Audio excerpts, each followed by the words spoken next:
Siyanibingelela nonke balaleli egameni leNkosi yethu Jesu Kristu. Makube kini umusa nokuthula okuvela kuNkulunkulu uBaba wethu naseNkosini uJesu Kristu. Izwi lenkosi uJesu Kristu leli olalele njengamanje. Izwi lenkosi uJesu Kristu. Lapho sishumayela khona, sifundise, siphinde sihlole imibhalo engcwele ngokwentando kaNkulunkulu kwindodana yakhe uJesu Kristu oyinkosi nomsindisi empilweni zethu. Sizocela kubo bonke abantu abalalele njengamanje ukuthi sonke sibe namaBhayibheli ukuze sonke sizofunda kanye sibe nokuqonda imibhalo engcwele nanjengoba ishunyayezwa nanjengoba sifundiswa umoya ongcwele esihola ufinyelela eqinisweni elinguJesu Kristu oyinkosi nomsindisi. Kulabo abalalele emva kokulalela abangenawo amaBhayibheli sizocela ukuba ni-download amaBhayibheli kuma-mobile devices enu, ama-laptops noma ama-tablets noma ama-cellphones kuma-app stores ukuze sonke sizofunda kanye sibe nokuqonda imibhalo engcwele njengoba umoya ongcwele esihola ukufinyelela ekulazini iqiniso engeke laguqula umuntu ngokuqonda kwakhe. Kulabo abalalele emva kokulalela abafuna ukubhabhadiswa egameni likaJesu Kristu nalabo banembuzo mayelana neBhayibheli ungenakho ukuqonda ukuthi yona yiphi indlela umntwana kaNkulunkulu okumele uziphathe ngayo nokumele uphile ngayo egameni likaJesu Kristu. Nalabo uJesu Kristu esezembulile kuwe wakunika ufakazi uba uthule kuzo zonke izindlebe eziyimisela ukuphenduka ngobufakazi bakho zize ekuphendukeni naseqinisweni ukuba nixhumane nathi kule mniningwane.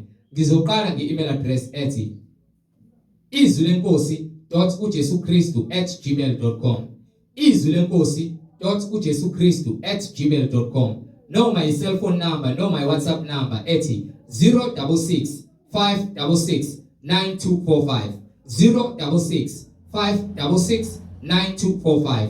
Balaleli nani bazalwane enilaleleyo, izintshumayelo ziyatholakala zonke ku-YouTube lapho ungahlala khona phansi uphethe iBhayibheli lakho ulalelisise lokhu umoya ongcwele akushoyo emabandleni kaKristu Jesu oyinkosi nomsindisi. Ku-YouTube uzosearcha, usubscribe, upress ne-notification button uthi izwi lenkosi uJesu Kristu, izwi lenkosi uJesu Kristu.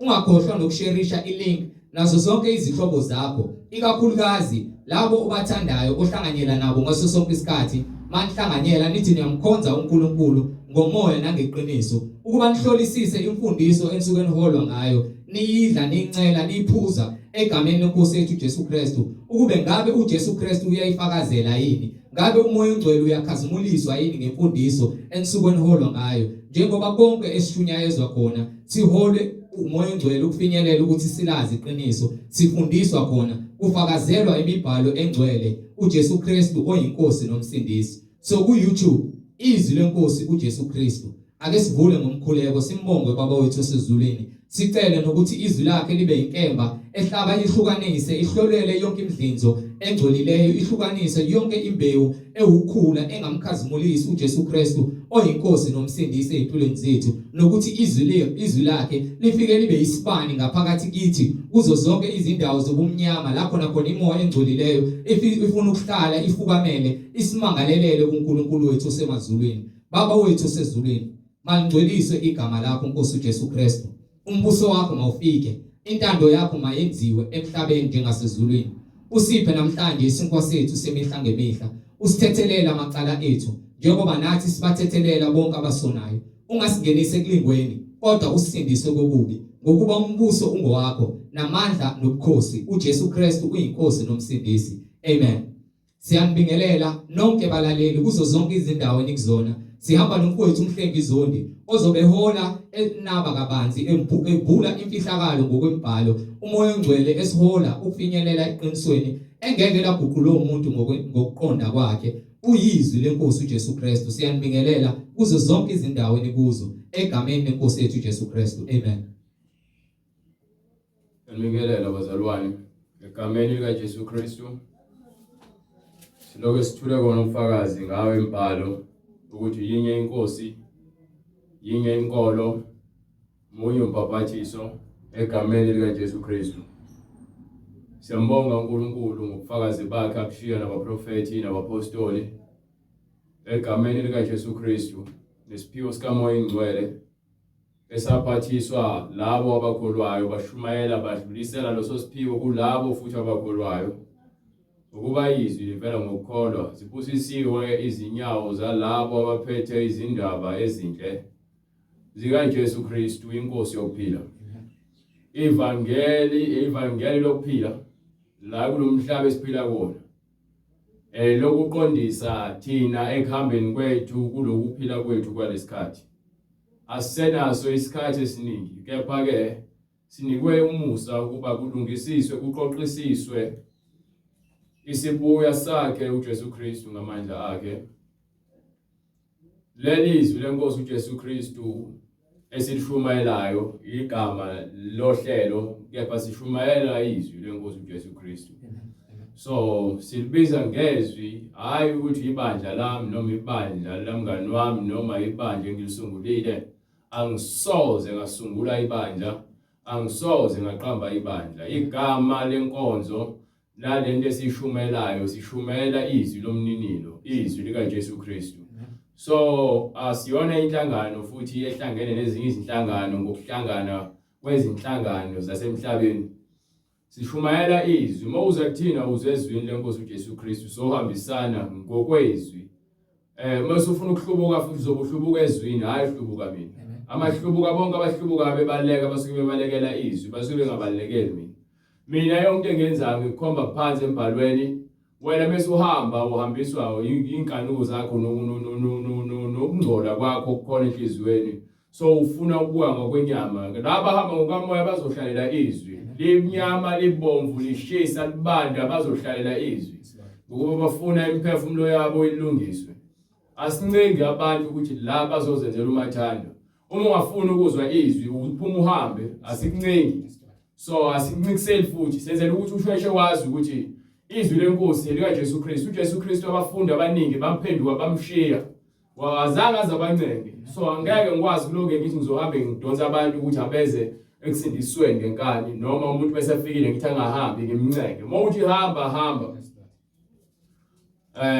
Mawubona ukuthi anginalo uthando anginenkinga. Kepha okusalayo ukuthi wena into usukuyifuna usukufuna mina usungasafuni uthando likaNkulunkulu.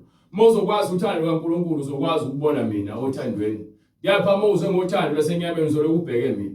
Mina ngilokhu ngikutyala ngithi vula iBhayibheli lakho phuma kumina. Mawuza kumina iza ngothando likaNkulunkulu. Ngoba nami ngiyithanda ngothando likaNkulunkulu. Angimthandele ukuthi ngizincengele kunina ukuze ngizofike ngihlale la. Ngoba abantu abaningi bazobese bencenge bese behlale la bese bezenzela umathanda. Ngeke uhlale la bese uzenzela umathanda. Siyalwa ngeBhayibheli ukuthi la kungangcoliseki lutho ngoba sibizela emngcoleni sibize la ngekutheni sizo totosa inyama nesono. Isono sisincenge futhi asisifuni ukuba isono lesesisilibazisayo ukuthi thina sipheleliswe emngcoleni. So sonke sizona ezimele kulungiswa. So uma siza lana size ekutheni sizolungiswa. Sonke siyalungiswa. So usho uJesu mebuye libandla lakhe kufanele libe msulwa, lingabi nakusoleka, lingabi nasihla nambimbi. Ngakho ke uma ke kushunyayezwa abantu babaphume ezonweni zabo, baphume kulamaqembu akhona epolitiki amabandla, beze eqinisweni bahambe ngeBhayibheli. Niya kuba bavila, nithenga amaBhayibheli, nifunda amaBhayibheli niwafunde, nicela umoya ingcwele ukuthi asisebenze. Ukuba nihlezi nje nenza zonke izinto ezenziwa yizwe ngenxa ukuthi aninalo ulwazi. Nilandela bonke abaprofessional abafundisi ngenxa ungabi nalo ulwazi. Ngakho ke siyanxusa abazalwane egameni likaJesu Kristu ukuba kuvuleke izingqondo zenu kuphinde kugcwaliswe ulwazi nomoya ingcwele nomoya womusa nothando nentokozo uqhamuke kuJesu Kristu. Indaba ke sekutheni ke kuthiwa kunebhela bill. Ibhela bill inqubomgomo noma umnqubomgomo elungiswayo kepha bathe iqediwe ngokwakhona eyale eNingizimu Afrika la eSouth Africa. Uhulumeni wenu lo nimvotelayo lapha eParliament la khela khona uSathane. Umbhalo uthi uyasazi isihlalo sikaSathane ukuthi usikuphi. Ababusi lababusayo ngisho abazibiza ngamaKristu abahlala lapha eParliament nina nisibiza ngamaKristu kepha ngabazenzisi. Nihleli kanjani eParliament nisibiza ngamaKristu bese kuthiwa ke kuphasiswa imithetho yokukhishwa kwezisu nokudayiswa kotshwala nokulalana ngamakhondom nokulala ngaphambi komshado nokufeba nokuphinga. Ningatshela abantu iqiniso, nihleli lapha eParliament nifukamela izikhundla ukuze nenze imali, into enendaba nayo amavoti nemali nezimoto ezibizayo. Nokuthi nimbusa kuphi kuphi engabizi khona. Ngakho ke siyahlonipha kepha ke ngokomthetho kaNkulunkulu sifanele ukunitshela ungalungile nokulungile. Lo mthetho kuthiwa uyaphasiswa manje angikwazi noma ngabe uqhamuka ngamapost noma we-ANC kepha mekuthiwa nje into eseParliament ihlangene nayo yonke into ebusayo. So angazi usathana uhlebele bani ke kubona laba ababusayo njengoba lo mthetho sowuphasiswa manje ukuthi ke abantu nezingane zabo abazali uma bezala izingane mesina 5 years kufanele esikoleni. So mesiyofaka esikoleni kuthiwa ke kufanele ifundiswe ingane zoqala 5 years ukufundiswa ngobulili bayo. Lonto ke seyiqalile eMelika lapho khona kuthiwa ingane sezifundiswa ukuthi zingazazi ukuthi zobani. Meyithi umfana engasho umfana until izihlakaniphe bayifaka ukuthi ngaba yinoma yini. So umoya okutabane nomoya obongqengeli sowungenile manje eSouth Africa. Sebezoqala ukufaka esikoleni njengoba le mbebe izotshala esikoleni ingane zenu bazoniphuca amalungelo ukuthi ingane zenu ingakwazi ukuzishaya ingakwazi ukuzilawula. Uma ukuthi ingane yakho uyise esikoleni isengadluli sedlulile 5 years uzogwetshwa onegele 12 months. Mase kuthiwe futhi ke uma uyishaya ingane yakho uzohamba uyoboshwa ejele wena. Thiwa ingane manje esikoleni mekuthiwa ke noma ina 13 years iseyilala izokhishwa isisu. Bazoyifundisa ukukhiphisa bazofundisa ngokukhiphisa izisu. Izingane izokhipha izisu. Uhulumeni wenu usiyangena umoya wokubola kuyena. Usungenile vele kudala kusukela ngesikhathi soThabo Mbeki noMandela. Belwela ukuthi babuse lo mhlaba njengoba nimona uMandela begcwele imali nje iyona into abayifuna ingakho badayisa izwe. Ingakho futhi ke noThabo Mbeki bantu bengena esikhundleni bathi ke amadoda wagana newodwa ngokuba usathane wayesengenile. So manje ke angazi noma uJacob Zuma noma uCyril Ramaphosa lothi ke uphasisa umthetho ukuthi abantu besifazane babe nesithembu. Umthetho kaNkulunkulu uyabulawa usathane ubuleke unika abaholi. Lezi zinto lezi nenza amahlaya ngazo ezitimeleni emabhasini nasema-taxi rank nasemsebenzini nasema-jointing. Kepha at the same time ilungelo lakho liyathathwa.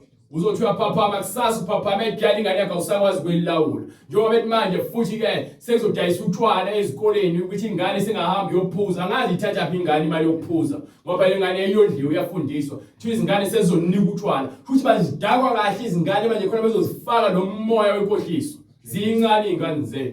Nowe nithuli nimuka nisonga izandla. Nowe ngigijimisa kuthiwa votani votelani ukuthi. Kepha ke iqiniso alikho. Lalela ke. Mina impilo yami ayikho ezandleni zomuntu. Impilo yami ezandleni zikaJehova uJesu Kristu inkosi. Amakhosi asemhlabeni kuthiwa siwahloniphe. Kepha ke ngeke senze siguqele uSathane. Umoya kaSathane asuguqele. So yonke lento abayenzayo sekuyindlela yokungenisa manje kulesikhathi lesobunzima bangempela ke manje. Lokhu uJesu eshilo wathi ke kusazokwenzeka nisazokhashelwa nise majele nibulawe nenze imihlekisa. Manje ke isona sikhathi leso seqala ke manje ke izingane zenu zifaka umoya ongahloniphi nomoya ongalaleli. Yake nisaba nalutho enzalusha ingane zenu. Njengoba namanje ingane zenu ziyaluka ezikoleni zifaka amacici zifundisa ukuthi zibe yifebe, zifundisa ukuthi zibe umahosha zigqoka izikete ezincane ezivela ngaphansi kwezinqa. Niyathuli niyabuka obaba abadala babiza ingane zenu ngohani. Abafundisi babiza ingane my love. Ayifanele ngabiyenzeka lonto le. So sekufika khona ke manje lapho umhlaba khona sowonakala njengokusho kwemibhalo. Ethi ke umbhalo ke lapha kwincwadi yesibili kaTimotheo safika 3 from verse 12.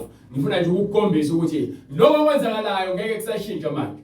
Uma ke le eSouth Africa noma lemhlabeni bephasisa umthetho basuke sebeqedile nsuku ngeke nisakwazi ukuvimba ngokuba bona bayabusa phezulu. Baloko beqhamukisa nje engazi ukuthi kusankulumo uphekiswane kanti sebekufakile. Kwakuyihlazo ukuthi abafana balalane bodwa. Kwakuyihlazo ukuthi ingane izalele ekhaya. Bekuyihlazo ukuthi umuntu esifazane agqoke ibhlukwe. Bekuyihlazo ukuthi umuntu esifazane agqoke into emfishane bebukeka njengesifebe. Kepha manje ubufebe sebugcwele izwe. Bekuyihlazo ukuthi abantu bakhiphe izisu. Kepha manje sekuyinto esemthethweni futhi seyiyajabulisa. Bekuyihlazo ukuthi uLesifazana abe namadoda awu-2. Kepha manje kuthiwa kuzokwenziwa kube semthethweni. Manje kuthiwa ingane zenu-ke zizokwenziwa-ke abafundi abazofundiswa ngobulili bazo kusukela sezina 5 years. So ingane yakho uma itholakala ingekho esikoleni sezina 5 years unathuzwa ejele 12 months. Uma wena ingane yakho uyishaya uthi ayiqondisa thiwa wena uza kubhajwa ejele 12 months. Uma wena ingane yakho uyikhuza ukuthi kasikhephe sisi noma ukuthi ingalala ngaphandle komshado wena uyejele 5 months. Manje ke futhi okunye sebezozidayisela utshwala esikoleni ukuthi sikwazi ukuphuza after hours. Sathana ungenile. Manje ngicabanga ukuthi kusazoba ngcono yini ukuze kube ngcono. Glory to God, Jesus Christ. Mthande thatha uJesu. Hey, yes Jesus. Thatha yena. Hallelujah. Glory to Jesus Christ. Oh, IZWILENKOSI UJEsu. glory to God, Jesus Christ. Hallelujah. Thatha yena. Yes Lord. Glory to God. Hallelujah. Thatha uJesu ukuze usinde ngokuba phela manje kugcwaliswa ulaka likaNkulunkulu. Lalela kwincwadi yaseTesalonika 2 sahluko 2 from verse 9. Njengoba kwenzeka zonke lezi zinto ngeke kusaba khona ukuthi kuzohlehla izinto zibe ngcono. Manje kuzobonakala kakhulu. Yonakala manje. Thatha iside lakho wena ukhethe ukuthi ufuna ukuhamba nobani. Ngoba bonke abahamba nohulumeni bayanaye phansi esihogweni. Amalungelo banika labo malungelo nithokozela esihogweni. Ilungelo lokukhephezisa, ilungelo lokufebe, ilungelo lokudaka utshwala uhlale ejointini. Lithi iBhayibheli masibe isibani sezwe, ungabe isibani sasejointini, ungabe isibani sasekufebeni, ungabe isibani sasekphingeni. Iba isibani sezwe ukhanyise kube ukuthi wena ukhanyisela abantu.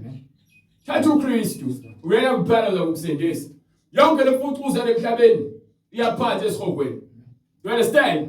Ngoba yini nifuna ukukholwa uJesu Kristu. Nibona ukuthi nokuphila ngaphandle kwaJesu Kristu niyaphansi niyacwila esonweni. Hallelujah. Amen. Cabanga ingane yakho ngisizokhula manje ingasazazi ukuthi uyini. Seyifaka umoya ukuthi ke ingazazi noma umfana noma intombazana. So thina sengasa ama toilet esetshenziswa bonke ama toilet umuntu oyedwa. Nezitaba lezithina sezingena ama toilet amantombazana. I thank God ukuthi ungivula uqondo. So ngizokwazi ukuthi ngime kusiselo seqiniso. Impilo yami ayikho ezandleni zakho. Noma ungangibulala ukusala impilo yami ayikho ezandleni zakho. Kristu. You Hallelujah. understand? Lord Jesus. Wena wabulala inyama kuphela. Yes, Lord. Kepha umphefumulo kakuthinte. Khona uzothatha inyama yakho aphinde athathe umphefumulo wakho. Ngiyazi ukuthi awukhona uthatha ingane kwani. Bayokukela abaziyo. Obuza uLazarus nesiqebu. Yes, Lord. Nakhona ke khona abawufakaza abayaziyo le ndaba le. So ke manje na ke njoba niphuca amalungelo enu uSathane ufuna ukubusa phezukweni. Zoduluka sakwazi kwenza lutho ngaphandle kwaSathane ozokukhala ukuthi yini okumele uyenze yini okumele ungayenzi. Kade vele baqala. So ke wena usabheke ngendlela yenyama uzokuphathwa enyameni. Banike kule ncwadi le. Uqala ngifuna le ukuthi Timotheus sahluko 2 from sahluko 3 isicelo sesibili sahluko 3 from verse 12. Bathonga ukuthi kusazoba ngcono isimo ngeke sisashintsha manje. Yebo bonke abathanda ukuhamba ngokumesaba uNkulunkulu. Bonke abathanda ngokuhamba kumesaba uNkulunkulu. kuKristu Jesu. uKristu Jesu. Bayakuzingelwa. Yabona nje bashumayela nje abafundisi abaningi balokushumela ngoJesu, abashumayela ngoJesu, bashumayela ngemali, bashumayela ngokuphumelela, bashumayela ngemoto. Kepha ke basebenzisa igama likaJesu ukuthi uJesu uzokunika zonke lezi zinto. Mina lo Jesu engimshumayelayo ilothi ke phuma ekufebeni. Phuma emangeni. Yeka ukuthakatha, yeka ukukhonza amadimoni, yeka ukuhlabela amadlozi. Yeka ukuhamba izinyanga uthwale, yeka ukuzonda ethanda umakhona kwemuzijani. Lo Jesu engimshumayela lowo ke mina. Lokutshela ukuthi ke phuma ebandleni lamanga ulandelele ngokweqiniso. Ukuba ushelwe ejokeni elinye nabangakholwayo. Amen. Nina nithanda ipolitiki yasemhlabeni, business celebrate Cyril Ramaphosa no Julius Malema. Bonke labo Julius Malema bakhomba belungu babhizi bafaka inzondo kubantu bazonda belungu. Do you understand? Akho umuntu ozolungisizo ngenzondo. Usho uJesu ngilethe inkemba. Inkemba isahlulele ukuthi wena ngabe uhamba ngokuthula. Noma ngababiza abafundi Spain abama celebrate kuma campaign eni bahambe leniyonikela kubona. Lokho ngeke ninikelele lokho ngoba kushaya wena, kushaya imisebenzi yakho kumnyama. Understand? So, asibambe la. Bonke abahamba ngokukholwa kuKristu Jesu bayakuzingelwa Kepha abantu ababi nabakhohlisi kepha bonke abantu ababi nabakhohlisi basakuqhubekela phambili ebubini. ngoba niyawathanda amanga, niyathanda ukutyala izinganekwane, niyathanda ukutyala izinto ezizozizwa zijabulisa inyama. Kuthiwa-ke ababi bazakuqhubekela phambili phambili. ebubini. Akusekho reverse. UJesu ubuye uzolanda abantu bakhe abezwayo nabahamba ngayo. Bedukisa, Bonke labo abadukiswayo abathanda impilo esemhlabeni bedukiswa. Bedukiswa uthi ngenxa yalokho umoya engcwele lapha kwincwadi yakhe uThesalonika sahluko 2 incwadi yesibili eseThesalonika sahluko 2 kusukela verse 9 ukhuluma ngalo moya enibambile manje ukuthi akusekho ukuhlehlela emuva. Hallelujah. Lowo okufika kwakhe kungokukusebenza kukaSathane. Lowo ukufika kwakhe ngokusebenza kwaSathane. Lawo onke amandla, Ngawo wonke amandla nezimangaliso zamanga, bonakaliso nezimangaliso zamanga, nangayo yonke inkohliso, nangayo yonke inkohliso. Awuba ingane yakhe na 5 years vele kanje baqala ngama TV benibukisa uPopeye besibukisa inkohliso. Sikhule sithanda uPopeye, ama-Drug and Balls, Tom and Jerry, Ben 10. Yonke lemfucuza le, amadimoni no-Spider-Man no-Superman lapho. Amadimoni lathi asibukisa wona ngegama likaJesu asindisa. So khipha ingane yakho kuPopeye. Ngoba yona uPopeye sekhona nokutabane phakathi.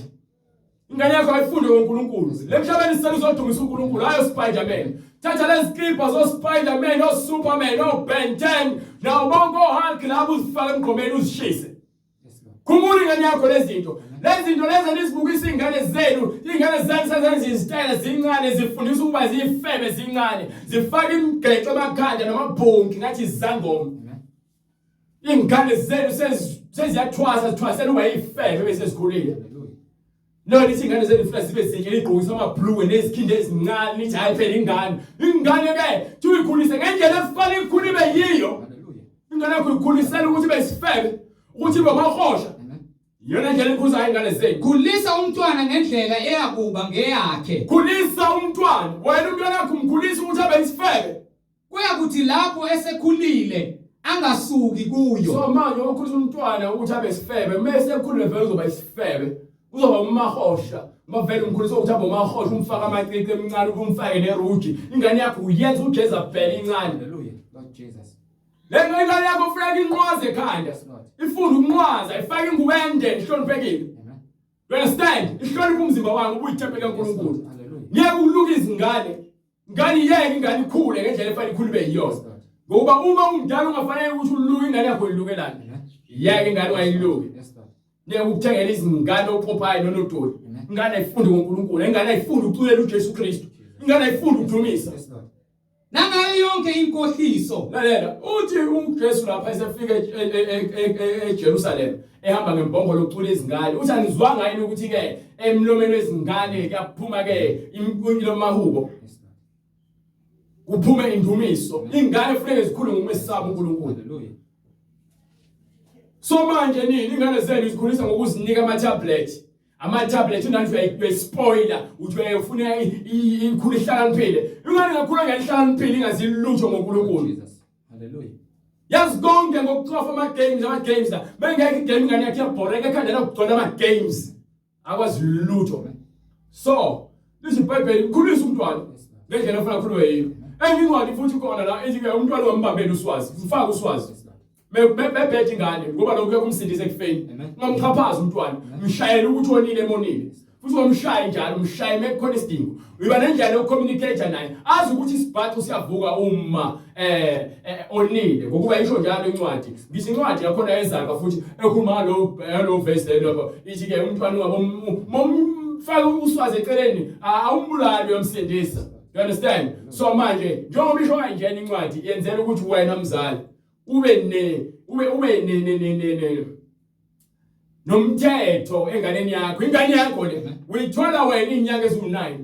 Manje ingane yakho besizokhuliswa uhulumeni ngokuyilahlekisa uqondo athi ayingazazi ukuthi ubani, ayingasho ukuthi umfana, ingaba intombazane obhathwe emfaneni. Do you understand? Inkohlakalo letha uhulumeni wenu.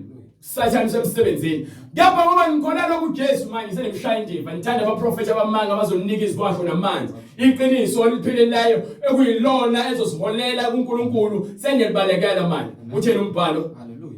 Incwadi kwesibili kwabaseThesalonika isahluko sesibili verse 8 lapho ke uza kwambula lowo ongenamthetho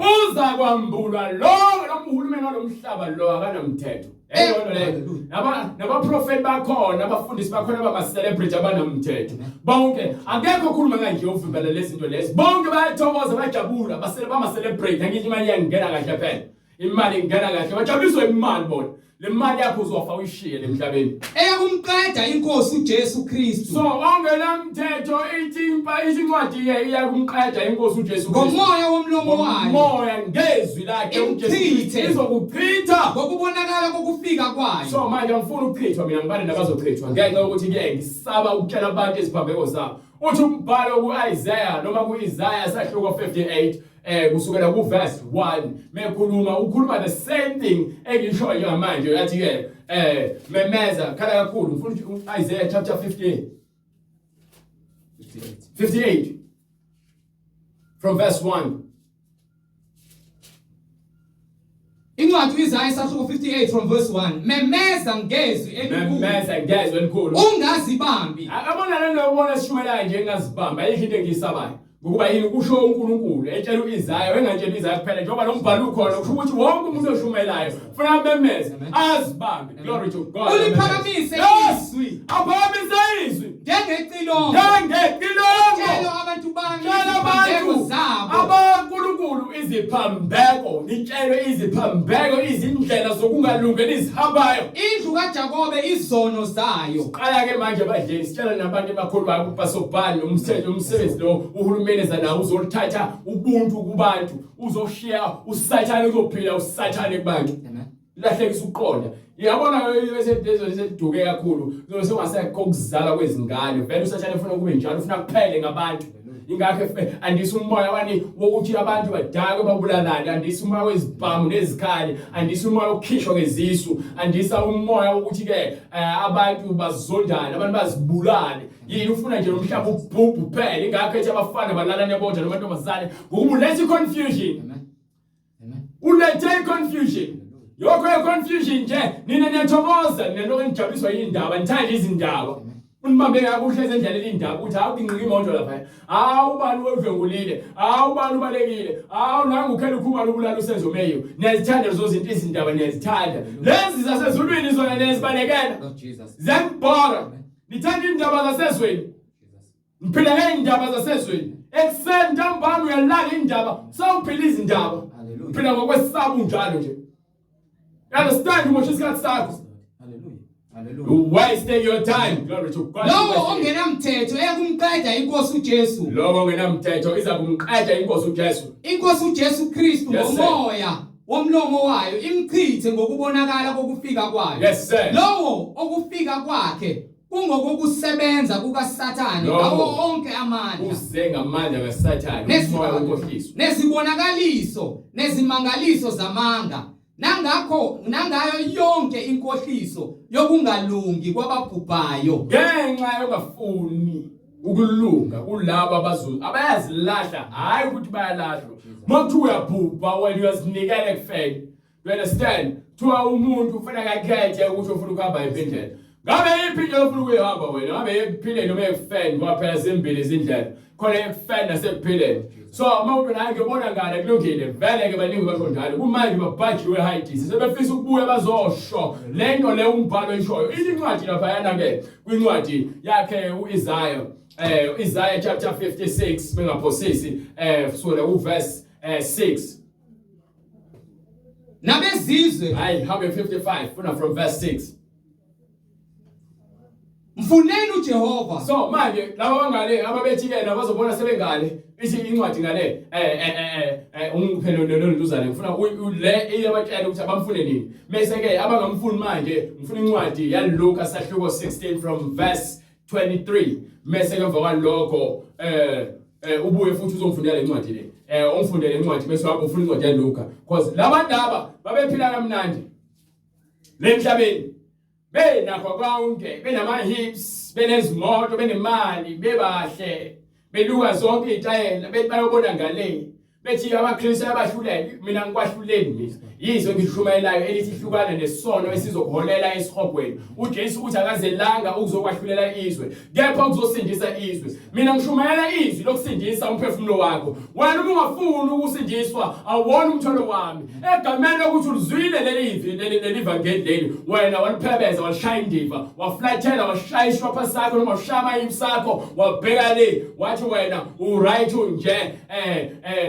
umona ngalelo ube sowahlulelwa ngalelo bese lithi iBhayibheli ke mfunde manje esalokutholakala ngoba ngale wathuna abafisa ukubuya bazocela lethu yabona basimla sibethubele ukuthi thina sisebenzela amazulu angisebenzeli emhlabeni mfuneni uJehova esenokutholakala manje uJehova esenokutholakala imbize eseseduze ukuphi na eseseduze uweduze uma wena uvuma ngomlomo wakho ukuthi uJesu Kristu inkosi uyavuma ukuthi wena uyisono uyashiya isono hamba noJesu kepha ngale kwethuna akusekho lokho you understand omubi makashiye indlela yakhe yabo mobe makashiye indlela yakhe nomuntu owenza okubi imicabango yakhe nalowo umuntu owenza imisebenzi emibi imicabango yakhe kayishiye abuyele kuJehova abuyele kuphi abuyele kuJehova ngeke ukwazi ukubuyela kuJehova sowufile ngeke ukwazi ukukhetha uJesu Kristu ukuthi abe inkosi nomsindisi sowufile sawulindele umlilo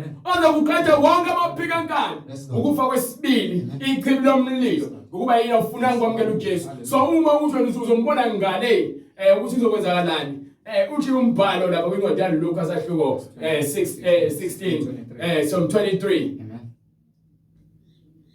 sise haidisi izindaba naso isicelo manje savuka kuphi sise haidisi savula amehlo esiphakamisa amehlo sase haidisi saphakamisa amehlo akhe yes sir sise buhlungwini izindaba angithi bonke bebephila umnandi emhlabeni benakho konke betamasa bezenzela umathanda befeba noNombani belala noma kanjani bekhipha izisu bentshontsha benayo yonke imali umcebo kanye yonke injabulo bedlidakamizwa Yapha namhlanje mase kufika isikhathi sokufa ngesikhathi emlindweni nekhuluma kahle ngawe ngale uyasha sise haidise uvuka haidise saphakamisa amehlo aso sise buhlungwini ukhala kuphi lo muntu sise buthaphakamisa amehlo aso sise buhlungwini yabo lobuhlungu buzo ukugula kuncane kunalobuhlungu sazokubuza lapha masuke haidise yabo lokuphathwa ikhanda kuncane nalokulimala uzwe inhlungu uphuza amaphilisi kudambe lapha esihogweni akukho amaphilisi akukho manzi akukho kudla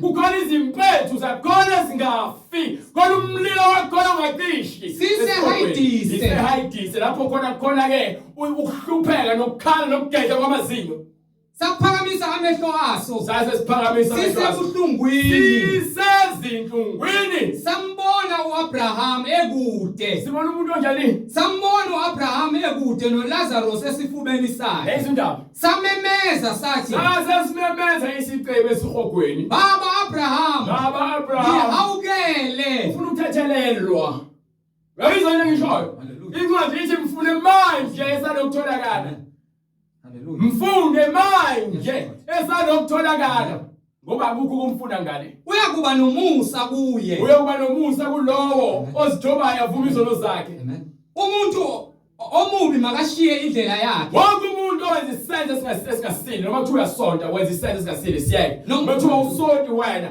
nawe ubhizi ulana abafazi babantu uyeke lokho uyentshontsha uyeke lokho uqaba amanga uyeke lokho uyisela udama utshwala wena waziwa amaphathini ubhizi ulwana nezinwele upenda ubuso ugqoka amabhluku umuntu esifazane ufaka amacici ne-makeup uyeke lokho nomuntu owenza okubi imicabango yakhe izinwele zakho uyeke lokho abuyele kuJehova buyela kuphi manje kuJehova yakubiza iBhayibheli ubizwa iBhayibheli uyakuba nomusa kuye uNkulunkulu ufuna ukuzwela umusa wonke lo yebo abuyele kuNkulunkulu wethu buyela kuNkulunkulu wethu buyela enkosini uJesu Kristu ngokuba uyakwenza ukuthethelela kube kukhulu so uyabona manje iBhayibheli uNkulunkulu yasitshela ukuthi bonke ngibathandayo ngiyabasola ngibayala akasinengeni ukuthi uNkulunkulu sihlale ezonweni akasibuyisele ekukhanyeni ukuthi siphinde sibe abangane bomnyama usikhiphele ekukhanyeni ukuthi sihlale sikukhanya kwezwe so manje simbona isicebe manje uAbraham noLazarus bahleli ndawonye manje baphila kamnandi usiyakhala awu baba Abraham ngihawukele thume uLazarus amanzise amanzise apholise ulimi lwami ngokuba amanzi ke awekho amanzi esihogweni amanzi okuphila siwathola emhlabeni ngokuba ngiyahlushwa emhlabeni lapha yana esihogweni khona ukuhlushwa ngokuba ngiyahlusha kuleli langabi yes indaba yebo uAbraham wathini uAbraham ndodana khumbula ukuba wamukele okuhle kwakho usesekuphileni nayo indaba lekhona wena uphila kamnandi emhlabeni ubona ukuthi abantu bayahlupheka wena uyasiphakamisa kepha egcineni awunayo uJesu Kristu so ungabi nawo wakho uJesu Kristu awunayo license yokungena le khona Abraham ilicense yakho ilapho khona umnyama nokukhala nokuganja kwabazengi ilicense yakho ikhomba lapho ekufeni ehayidisa umlilo wetimikiyo ilicense yakho ikhomba lapho khona izimpethu zakhona zingafe haleluya ilicense yakho ngoba yini lemhlabeni wena uyazitshela wena uyaziphakamisa unenkani futhi unjalo uyagoloza wena wazi kakhulu usiyazi wena usoscience uthi wena we atheist wena uthi unbeliever wena uthi ke awufune ngena ndawo ufuna uzibhelela ngokuphila kwakho kepha ke ungenile ngoba ungene ekufebeni uyafeka ulala ungashadeli ufaka amacici esithweni sangasese ufaka amacici emabeleni ufaka ama-rings ufaka uyenza yonke lento le ngoba nawe ulithi nina nifuna ukuba yiningi uthatha i-image kaSathane wenze yakho isithombe sikaSathane sokuba uSathane usenze sakho you understand go ahead noLazaro kanjalo okubi noLazaro kanjalo bephila empilo ebuhlungu elamba ehlala ngasesangweni efuna ukudla nje izinsalela enezilonda izilonda zakhe zikhothwa izinja wena uphuma ugqoke kamnandi ucwebezela ushaya izibubende udla kamnandi umasha umboni uLazarus kepha bese ufika usuyambona uLazarus nangu uLazarus ngalena usephila kamnandi wena manje sowuyakhala uvusa amehlo akho eHades so ukhala ngokuthi uyahlupheka manje so ucela ukuthi kuthunyelwe uLazarus amanzise nje isandla sakhe azofaka ngoba wena womiwe wena kepha uphuzile lemhlabeni fulokuphuza kwale emhlabeni akwanele mungenawo uJesu fanele uphuze kuJesu understand lo nikuphuza lo kwase jointini ikona uzobona ukuthi impilo nikuphuza lapha esihogweni seniphuza ke manje ukusha ukuthela nolanga likaNkulunkulu haleluya glory to God uMoshe isikhathi wena yebo uAbraham wathi ndodana khumbula ukuba wamukele okuhle kwakho usesekuphileni noLazaro kanjalo okubi kodwa manje uyaduduzwa yena lapho yes sir wena uyahlushwa manje nahlushwa esihogweni ngithanda ushaya indlwabu niyalalana ngokheroti ngamakhokhomba nizoyenza nithetha libomvu esihogweni ngithanda abantu bazale ukuziphatha niyasibamba nibuka ama-move ocansi nizolithatha libomvu esihogweni ngikephezesu andifuna ukuvuma izono zenu nize kuJesu nizolithatha libomvu esihogweni lizoba libomvu esihogweni haleluya lizoba libomvu Jesus yes Lord asiselanga lana ukuzotshela ukuthi ke hayi phela zama nje kancane hey glory to God shiya phansi haleluya ezona nje iBhayibheli ngoba sinobufakazi obungako obusihaqileyo masinahle phansi konke okusithandelayo okuyisono okusindayo masikulahle glory to God lahla amathambo esangoma lahla imiyengo neziphandla lahla lezi ntaba ofake ngalo nasesinqeni yakutshela nje lahla lezi washo ozithengayo wathenga amanzi ithamba lakho lisemanzini angikade lo uNkulunkulu lamanzi siwaphuza wena ucela ngawo ukuthi abusisa glory to God uthukile uthatha isihlahla esitshalo uNkulunkulu yosixabula ukuthi ubelise ukuze ugqume umoshe isikhathi khona uzobe uvela bahleke thatha amafutha ezilwane edala uNkulunkulu yangigcoba nithi ke nifuna ukuqhamuka nibe nesithunzi nifuna ukuqhamuka abavela bahleke yonke lento leyo moshe isikhathi sakho uJesu Kristu inkosi isincwadi ke uJesu uthatha ngemvimbo yakhe silashiwe haleluya ngokubethela kwakhe wathatha konke ukufa wakunameka emthini Jesu Kristu inkosi angikhathanda uyayithanda lento engishumela ngoyithanda kepha ekudineleni uJesu Kristu inkosi ngimlane nje kungamandla akhe ka uJesu kade ngangibuzwa inkohliso nginenkani inkohliso sezweni nomoya wasezweni Understand? Kuba ke ngawe wena kunama-tattoo nami umzimba wonke ngabe ngifaka amazinga nami ngihleka kucabezela indlyange. Manje uJesu kufikile wayisusa yonke lo nsile ekhanda yami. Uthi mina ngikwakhe ngomfanekiso wami. So angithande le ndlela ngoba akukho ukumfuna ngale.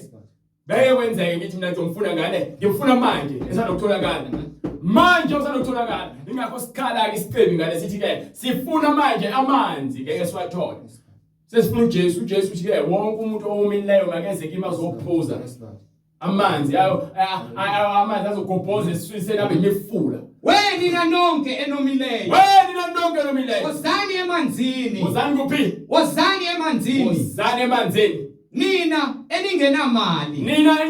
Wozani nithenge. Wozani kuJesu Kristu. Wozani nithenge ngaphandle kwemali. La emasontweni kuyodlalwa ngesono kuyodlalwa amasigcozi lapha nicule nidulweni bemanzi namawigi lawa zanuke nezintweni zokufakela nemluweni izixebuke abafana ngaba bagunde izimohoko bagunde badwebe izindlela ongazazi ziyaphi indlela zika Satan ngoba lezi ndlela ezidwebe ikhanda lakhe ezika Satan nalezi style ozenza ezika Satan uSatan uthanda ukuziphakamisa aziqhakambise nalamabhluka nogqoka tight aveza yonke into uSatan asibaba kakhulu amabhluka afuna ukuveza ubulili benu nalamabhluka odabile nogqokayo anoSatan ngoba wena ugqoke unqunu wena.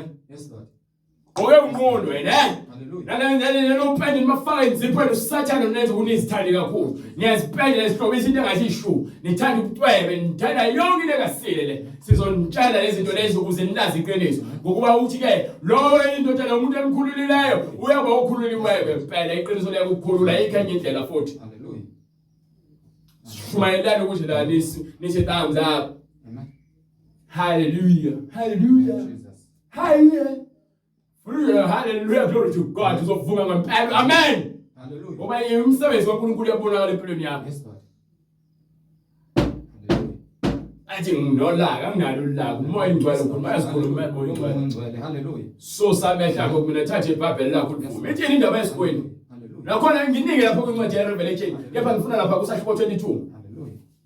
Sahluko 22.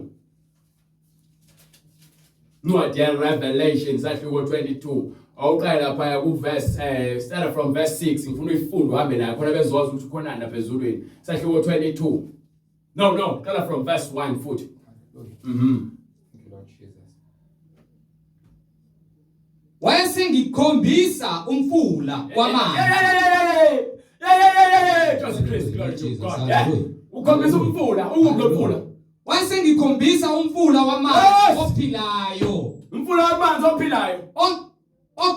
Ocwebezela njengekristalo. Yes sir. Uvela esihlalweni sobukhosi sikaNkulunkulu. Manje ke ufuna amanzi lokho esihogweni. Ufuna amanzi aphuma esihlalweni sobukhosi sikaNkulunkulu usefuna ukuphenduka manje usefuna ukuphila. Abona uma ufuna amanzi esihogweni ufuna ukuphila.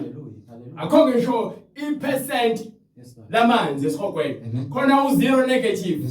0 negative. Mase kuba umlilo positive. Do you understand? Hallelujah. Glory to God, umlilo positive esihogweni. Yes Lord. Sazoshisa wonke amaphika enkani. Hallelujah. You understand? Yes Lord. Jesus. Akulona ivangeli okudlala amaxesha. Amen. Leli ivangeli lokusindisa imphefumulo edumileyo. Ingazi intshela siyiphumani kaShembe. Phumani eZayoni lapho kwanjikeleza insika niphathe izikhalani niphathe izikhali bese vaka lokho ninikwa amanzi kuthiwa ke niyaprofethwa ngamanzi.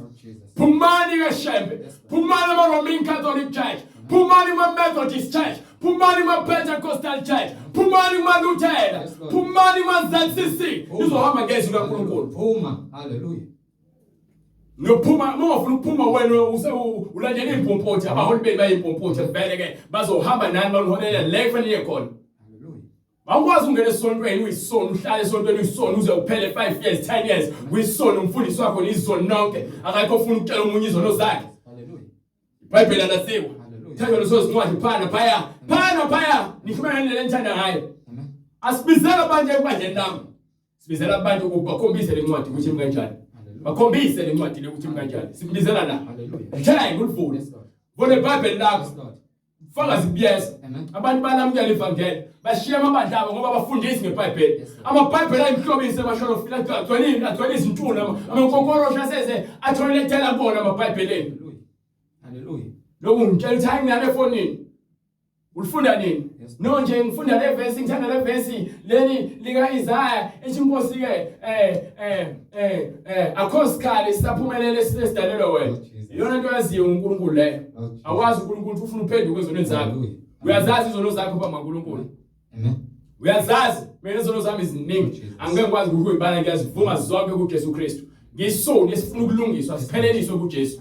Yes, Lord Jesus. Ukuthi ngisindisiwe kungenzi ngibe perfect ngisindisiwe ngokuba ngiyana ukuthi ngingaphindele esonweni angifuni ukuphinde ngebhitha Glory to God angifuni ukuphinde Jesus. Nkosi uJesu. ngebhitha izo lokuqila izo lenhlupheko ilongivonele esihogwe nje angiyi lapho mina ngifuni Glory to God ngisize Jesu Kristu. Hallelujah, Lord Jesus. You understand? Hallelujah. Baningi Ubusisiwe umuntu ongahambi ngeziluleko zababi. ubusesiwe umuntu ongahambi ngeziluleko nemiyalelo yababi Ongiyeme endleleni yezoni. endleleni yabantu abayizoni Ongahlali enkundleni yabakhona. enkundleni yabantu abazitshelayo Lapho ukuthokoza kwakhe lapha kusemthethweni. kwakhe kusemthethweni KaJehova. abaningi KaJehova. ukuthokoza kwakho makube semthethweni kaNkulunkulu Ozindla ngemithetho yakhe imini nobusuku. kufanele ukudlinza ngemithetho kaNkulunkulu emini nobusuku Unjengomuthi otshaliwe ngasemfuleni yamanzi. Belalela kuthi incwadi yeRevelation ngalo isambulo Wayesengikhombisa umfula wamanzi Yes, sir. Go ophilayo. ahead. Ocwebezela, Yes, sir. ocwebezela njengekristalu Uvela esihlalweni esihlalweni sobukhosi sobukhosi. sikaNkulunkulu newundla sikaNkulunkulu newundla phakathi kwesitaladi yes sir sawo nomfula. Emaceleni omabili Go ahead. kukhona umuthi, ukhona yini umuthi wokuphila. ukhona umuthi wokuphila Uthela izithelo uthela izithelo eziyishumi-2. Uthela izithelo zawo izinyanga ngezinyanga. Namaqabunga omuthi angawokuphulukisa izizwe. omuthi lawo amaqabunga omuthi Angawokuphulukisa izizwe. namaqabunga lawo muthi kukhulunywa ke ngale iBhayibheli futhi olunye ulimi lakho lamaqabunga omuthi okuphulukisa izizwe ile bona leli iBhayibheli lamaqabunga lokuvula amakhasi ithi uyipage lapha umvula ikhasi nekhasi likubizela kuphetsindisweni lizokuphulukisa ezonweni zakho Glory to God abantu understand lento le Hallelujah. Akusayi kuba khona nokugodwa ukuqalekisa. mawusindisiwe akusekho uqalekiswa futhi mesungenile yabona nabezulwini besuyongena khona soyodla lo muthi lo uqalele emhlabeni ukhonele ekuthole umuthi wangempela lesihlahla ke khona umfula oqhamukehlele sobukhosi nendlela yakhona enhle bese kuba khona lesihlahla esikhipha amaqabunga lethu ukuphila Amen. yona into sifuna isimbizela kuyona le so ukuthi awufuni kwena ukufuna manje uNkulunkulu uhamba nohulumeni walomhlaba lona uholele kufeni bathi ingane zefuna izikhiphe zesu ingane yakho mesina 13 years inelungelo lokukhipha isisi ubona ilungelo lokulala ngaphandle komshado ingane yakho usakwazi ukufundisa ngobungcwele usakwazi ukufundisa ingane yakho ngokulunga usenamthetho enganeni yakho sekuyingane kahulumeni othi ke ayingazazi ukuthi umfana umuntombazane sesizozama izitabane manje Jesus. Hallelujah. vele ke sekuphela umhlaba mase lo mhlaba ubuswa izitabane ngizona umhlaba ubuswa izitabane Jesus. akusekho ngane sazophuma Amen. awukwazi ukubona sodwa isitabane sizala ingane akhona kepha uma uthatha umfana umantombazane uthi isitabane nomfana uzokhipha ingane ngoba nangu nosomisi naye Amen. kunengane kepha uyisitabane isidumile Amen. you understand Hallelujah. so manje umoya wamadimoni umbambile na usomisi kusamele atenjethele noJesu Kristu avume izono zakhe akho isitabane sazala ingane akho ngringile Amen.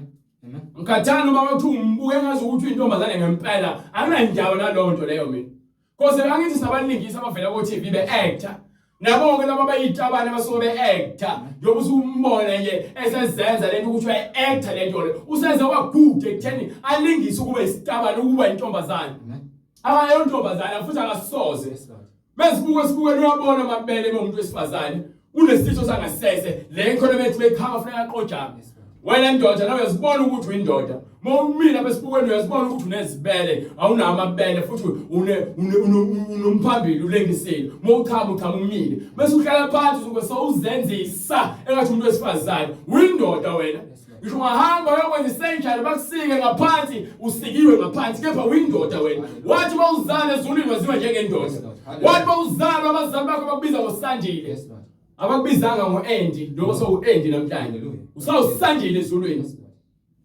You understand? Buyani. Buyani. Lord Jesus. Ndakubuya ngegama likaJesu Kristu. Ungafuni ukubuya uyazilibazisa ngoba isikhathi sincane sisele. Jesu Kristu uyinkosi. Banika incwadi ezizayo batshela into kumele bayenze. Labo bafuna ukuhamba ngokweqiniso. Ngeke ungizwe ngishumela enye into ngaphandle kwale. Ngihleli kule sisekelo seBhayibheli. Thank you Lord Jesus. Futhi ngeke uzungiphuce. Siyabonga Nkosi uJesu. Umuntu ongangiphuca yimina ongaziphuca bese ngivumela uSathane ukuthi angisebenzise. Njengamanje yena nje uJesu Kristu ungenzela umusa wanginika ubuhlakani bakhe ukuthi angisebenzele umsebenzi le. You understand? Kuphulukiswa abantu abagulayo. Kuphulukiswa abantu abayimpompoti. Kuphulukiswa abantu abangenakho ukuqonda. Kuvula imilomo abangakwazi ukukhuluma. Kuvuswa abafileyo ngegama likaJesu Kristu. Bonke abaJesu Kristu glory to God. Hallelujah. Yes, Jesus. Be glorified. Glory to God. Hallelujah. Nkosi uJesu. Khanya wena sibonke bonke abantu bonke intambo isizane. Laba kubekho siyakhulula egameni lenkosi yethu Jesu. Bonke abezizwe kulo namandla uJesu Kristu inkosi. uJesu Kristu inkosi. Uyinkosi uMonikazi. uNkulunkulu osemazulwini. Siyakhulula Nkosi siyavula. Babizana namandla ngezindawo ababoshwe kuNkulunkulu egameni lenkosi yethu. Ngegama likaJesu Kristu siyabakhulula Nkosi. Sivula wonke amanketango emfuleni Nkosi. Emlwandle siyabavulela. Emkhathini wonke ababoshiwe. uJesu Kristu inkosi nomsindisi. Abazabula moya ngcwele. Abakhulule uNkulunkulu namandla. Wena inkosi nomsindisi Jesu. Ngegama nangegazi lenkosi yethu Jesu Kristu. Kuzo zonke indawo zomnyama. Lapho aboshiwe khona Nkosi. Egameni lenkosi yethu Jesu Kristu. Ngegama likaJesu. Yena yedwa inkosi nomsindisi. Siyabonga moya ngcwele. Wena ukuphila kwethu. Siyabonga moya ngcwele wena oyinkosi. Siyabonga moya ngcwele wena umsindisi wethu. Siyabonga moya ngcwele wena ungamandla. Okhulula abantu bakho Nkosi. Uthi asibabize entshonalanga nasempumalanga. Zonke inhlalo zomhlaba. Siyababiza Nkosi egameni lenkosi Jesu Kristu. Sithi ngabonga. Siyabakhulula ngoba isintu Sathane. Egameni nasegazini lenkosi Jesu Kristu. Egama likaJesu. Egama likaJesu. Uyigcwele uyigcwele. Uyigcwele Nkosi Jesu. Uyigcwele wena wedwa uyigcwele Nkosi Jesu. Uyigcwele Nkosi sibabizele kuphendukeni. Egameni lenkosi Jesu Kristu. Thank you Lord. Thank you Lord Jesus. Thank you Lord Jesus. Uyana phela uzokubizela empilweni. Uyana phela uzokusiphila. Jesus Christ uJesu Kristu inkosi nomsindisi. Ayikho enye inkosi. You understand? Glory to God. Ayikho. Hallelujah. Incwadi zenze isahluko sesibili verse 27. Khonza uJesu uqala. Mazi uJesu ngokomoya nokweqiniso. Bese ungangitshela ke ngokukholwa kwakho. Mazi uJesu ngokomoya nokweqiniso. Ukholwa lakho lwemfathuzo uyaphathuza. Imfathuzo nje uhamba into emini. You understand? Glory to God. Uyadlala wena ngesikhathi sakho. Hallelujah. Shinda waphansi yabamakreti. Shiya phansi indaba yemkeke. Hallelujah. Shiya phansi indaba yokudwa ama-tattoo. Khumbula le mpahla esinalo ugqokile ufohle umzimba wakho. Buya lenhlonipho kuye lesimilo. Kuye uthando leqiniso. Uye ukulala ngaphandle komshado ushiya umkephetho. You understand? Shiya lebhodle likaBheri ibambezelayo. You understand? Hallelujah. Uyakuthanda lo mculo hip hop noma kwaito noma piano lawo. Umculo kaSathane lo. Amademon lonke lo nto leyo. You understand?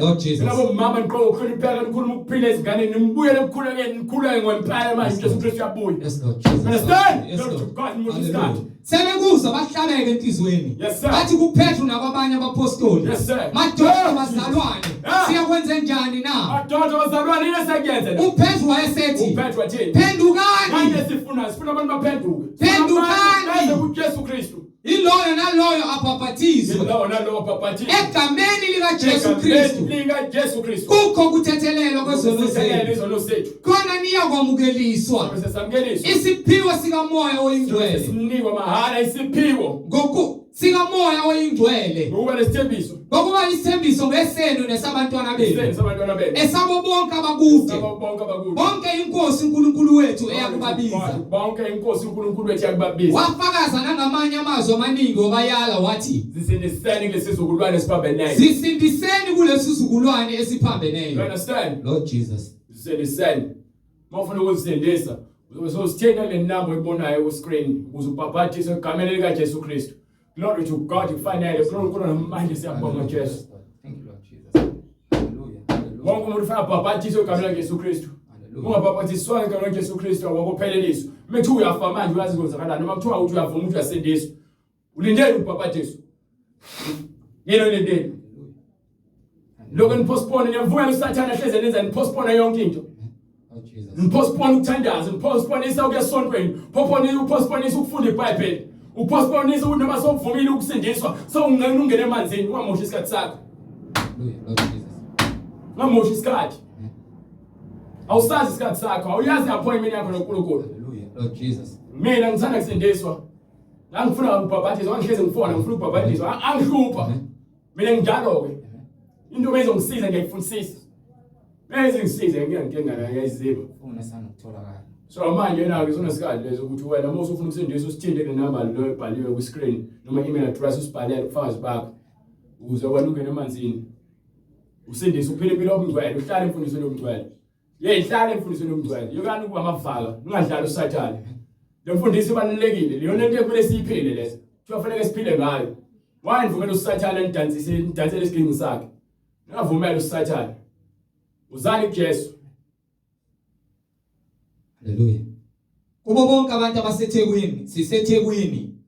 Thatha imininingwane uxhumane nathi. Thatha imininingwane oyibona escreenini. MawuseThekwini sheshisa uthatha inamba.